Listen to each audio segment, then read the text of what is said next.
Hello, everybody, and welcome back. This is our English lesson for grade 2 high school. We are still talking about identity and culture. This is part 4 of our lessons. My name is Livija, as you probably remember, and I will be your teacher today. In this lesson, we will analyze cultural shock, but we will also talk about cultural encounters. What you need for this lesson is just your notebook and something to write with. So to start our work today, let's revise. Do you remember our first lesson? This is what we used in our first lesson. What is the name for it? Do you remember? Yes, identity wheel. We used this pie in order to analyze ourselves, who we are, and what are the pieces that make us a whole. In the next lesson, we talked about culture. We agreed that it's not easy to define what culture is. It's easier to define what it is made of.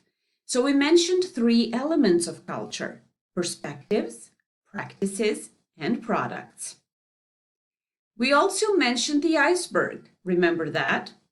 And the 3 layers: surface culture, subsurface culture, and deep culture.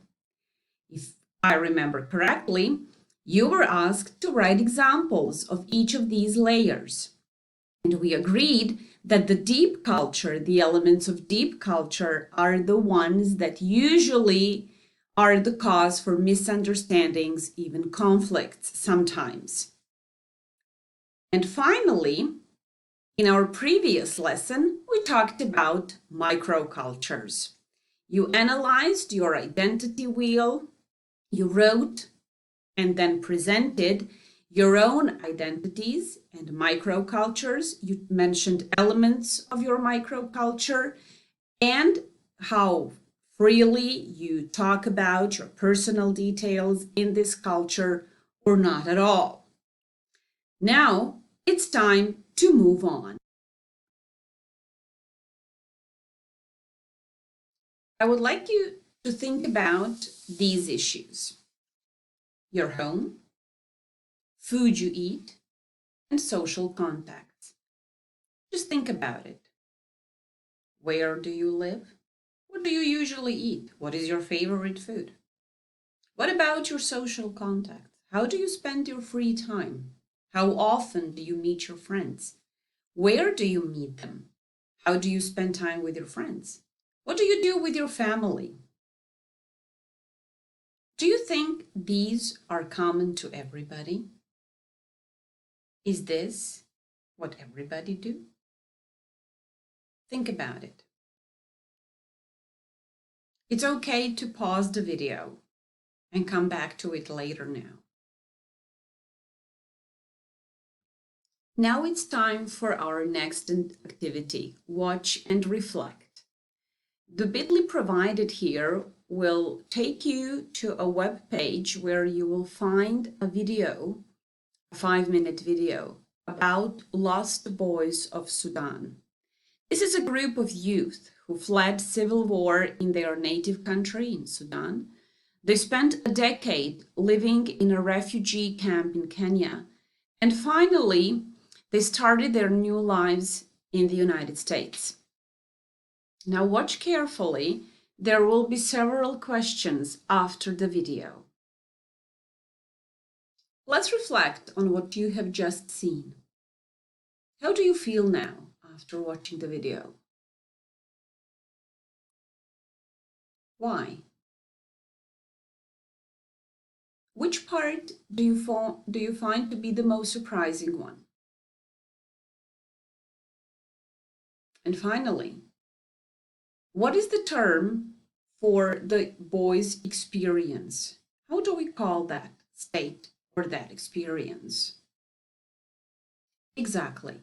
It is culture shock. So culture shock is an experience that a person has when he or she moves to another cultural setting that is different from one's own.